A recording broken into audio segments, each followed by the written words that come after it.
Hi there. It's December the 26th. We're continuing our journey through John's Revelation, the revelation of Jesus Christ. We're in chapter 17 and reading the whole chapter in verses 1 to 18. In this part of the vision, John sees a great woman sitting on a red-coloured monster.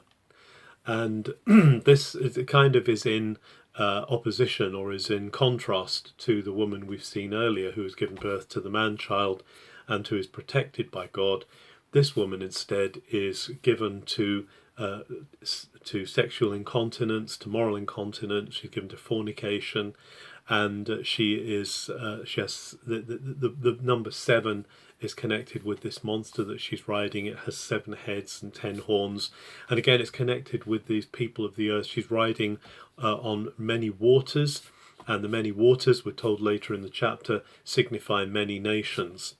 Now, John has explained to him the mystery because he's amazed at how terrible this is. This harlot, this prostitute, who is called Babylon the Great. And remember that Babylon, we said, was symbolic of all of the systems of mankind, uniting to set themselves against God and his rule. So these represent the republics of men, those who want to pull down the kingdom of God, those who want to work against God.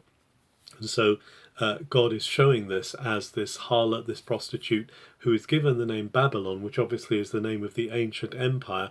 But this is also a picture because this Babylon is built on 7 hills, the angel says to John, and that's clearly a connection with the Roman Empire. Rome itself famously built on 7 hills, but it also has power and authority over many nations, and it wars against the Lamb. It wars against the people of God.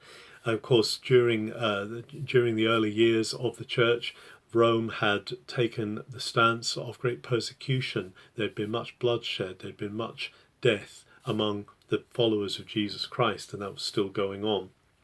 And so John is seeing this battle that's going on. But the good news for John is that the Lamb will overcome, that the kingdom of God will overcome the kingdom of this of the enemy of this Babylon, of the satanic being that is pitching itself against God's rule and God's reign.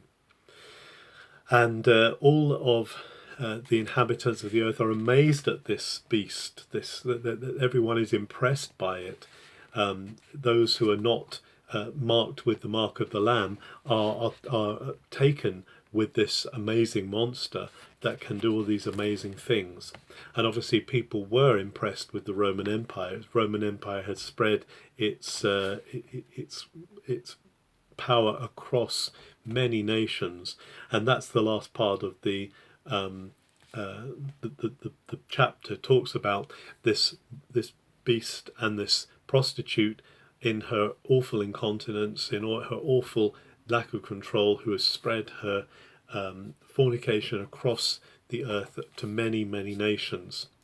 And of course this is the promise that one day God's kingdom will be established over the republics of men and over the ways that men do things, because this is going to be the outcome that's heading towards, more and more looking towards, this promise of the kingdom of God, of the rule of God coming to earth, of heaven coming to earth and completely reconstituting the earth in the shape of heaven, to restore it to the way that it was at the beginning. And we're going to see that unfolding.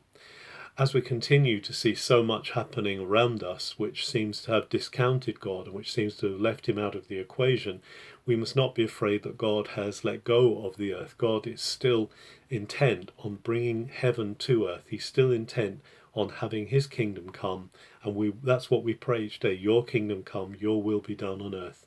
But in the meantime, we see these many organizations of men setting themselves against God, and this battle continues until one day Jesus will return and Jesus will change the whole nature and bring peace to the earth once and for all. Have a very good December 26th.